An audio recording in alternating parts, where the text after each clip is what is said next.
আসসালামু আলাইকুম। আজকে আমরা আসছি এক ভিজিটরকে নিয়ে, সেটা আমাদের করিম গার্ডেনের যেখানে জিও ব্যাগের গার্ডেন করা আছে সেখানে। এটা দিনাজপুর 10 মাইলের কাছেই। এটা আমাদের সেকেন্ড প্রজেক্ট। আমাদের প্রথমে আমি গেস্টকে একটু ভিজিটরকে পরিচয় করিয়ে দিই।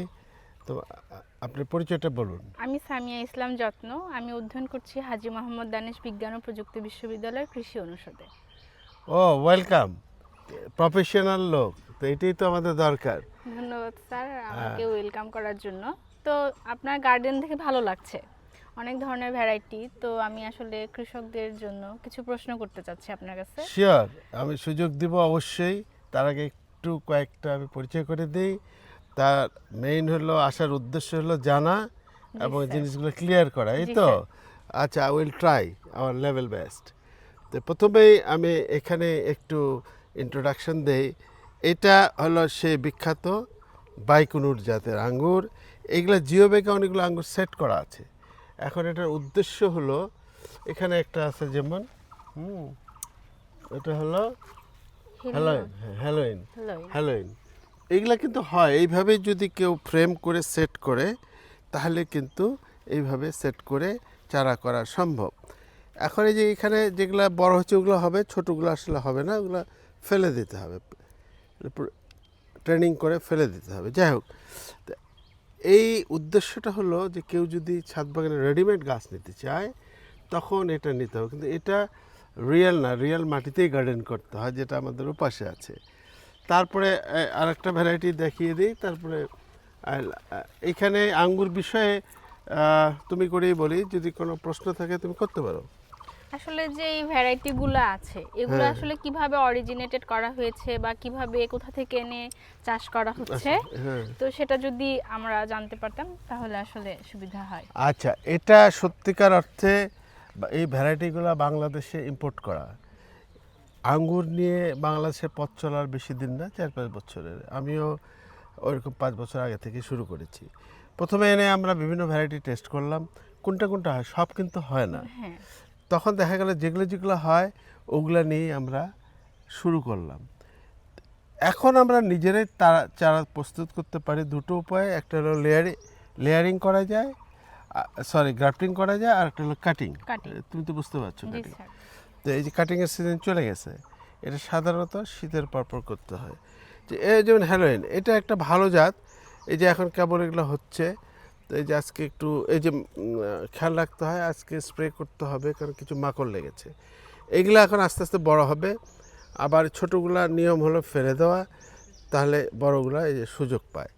তো যাই হোক, বাংলাদেশে এটা এটা গত বছরও ফলন হয়েছে, এবারও ফলন হয়েছে। এটার উদ্দেশ্য হলো এই অবস্থায় আমরা কাউকে দিতে পারবো। তবে আমাদের যে মেইন অর্চার্ডটা আছে গার্ডেনে, ওখানে আপনি এসে ভিজিট করতে পারবেন, দেখতে পাবেন। আর এটা হলো এগুলো হলো সব আনার। এই যে যদি এদিকে আসো দেখি, এই আনারগুলার এদিকে আসো দেখি, হ্যাঁ, এই আনারগুলা হলো জিও, এগুলো সব 10 গ্যালন 8 গ্যালন টবে সেট করা। এগুলা কিন্তু সত্যিকার অর্থে সেল করার জন্যেই ডিসপ্লে করা হয়েছে। এই আনারগুলো কিন্তু এই যে এখানে দেখো, বুঝতে হবে এইটা স্ত্রী ফুল, এটা পুরুষ ফুল। Female flower. হ্যাঁ, এটা পড়ে যাবে। যেগুলো যেগুলো যে গোড়ায় মোটা হয়েছে এগুলো এগুলো থাকবে, বাকিগুলো সব পড়ে যাবে। এই যে এটা থাকবে, তারপরে যেটা থাকবে আমার মনে হয় নট ব্যাড। এই ধরনের কিছু কিছু variety like Australia, Phule Arakta, Bhagwa, super Bhagwa, Mexican, পারফিয়াঙ্কা, অনেকগুলি জাত আছে। এটা আবার আগে সেট হয়েছিল, আবার এদিকে সেট হচ্ছে। এটাতে যদি দেখি আমরা, প্রচুর সেট হয়ে গেছে। এটা সেট হয়ে গেছে। এটা এখন কালার আসবে, আবার নতুন ফ্লাওয়ারিং হচ্ছে। আনারের যে সুবিধাটা হলো, এটা সারা বছরই হয়, ফ্যামিলি গার্ডেন করা যায়, ছাদে করা যায়। ছাদের জন্য আদর্শ হলো কিন্তু আনার আর সাইট্রাস। অন্যগুলো অনেক কষ্ট দেয়, এগুলো ইজিলি করা যায়। এবং আমি মনে করি প্রত্যেকটা ফ্যামিলি গার্ডেনে একটা দুটো করে করা যায়। এখন আনারের কোনো এমন মানে নির্দিষ্ট কোনো ভ্যারাইটি আছে কিনা যেটা আসলে ছাদ বাগানের জন্য বেশি প্রযোজ্য বা ছাদ বাগানের জন্য বেশি উপকারী হবে? হ্যাঁ, হোম হ্যাঁ, গার্ডেনের জন্য কোন ভ্যারাইটিটা, সেটা বিশেষ আসলে হোম করে গার্ডেনে করা যেতে ইন্ডিয়ান পারে? যে ভ্যারাইটিগুলা, তো ফুলিয়া রাক্তা, ভাগুয়া, সুপার ভাগুয়া, এগুলো ভালো রেজাল্ট দিচ্ছে আমাদের এখানে সোলাপুর রেট। আর অস্ট্রেলিয়ান কিছু ভ্যারাইটি আছে, অস্ট্রেলিয়ান আনার, অস্ট্রেলিয়ান বিগ আনার, আবার অন্যান্য মেক্সিকান আছে। তারপরে একটা টিউনিশিয়ার সফট সিড আছে, এত সিডটা ছোট, মানে নরম যে এর সাথে রসের সাথে মিশলে যায়, এটা সাকসেস হয়েছে।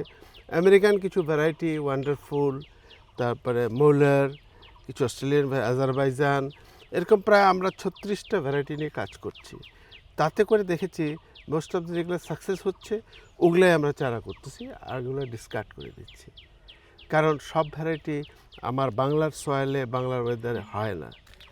সাইট্রাসে এটা বেশি হচ্ছে আরও, মানে সত্যিকার অর্থে ভালো ভালো ব্র্যান্ডের citrus, Valencia group, clementine group, এই গ্রুপগুলো, নেভেল গ্রুপ, সবগুলো ভ্যারাইটি আমাদের দেশে হচ্ছে না। যেগুলো যেগুলো হচ্ছে সেগুলো আসলে করার আমরা চেষ্টা করছি। তো আর কিছু, আর যদি কেউ এই ডালিম বা আনারটাকে নিয়ে কমার্শিয়াল ভাবে ভাবতে চায়, উদ্যোক্তা হতে চায়, তাহলে সেক্ষেত্রে আসলে তাদেরকে কিভাবে শুরু করা উচিত? এখন আমি মনে করি যে এটা একটা খুব নাইস কোশ্চেন। আমি বাংলাদেশে অলরেডি কয়েকজন শুরু করেছে কমার্শিয়ালি, এটা আসলে অর্নামেন্টাল ছিল।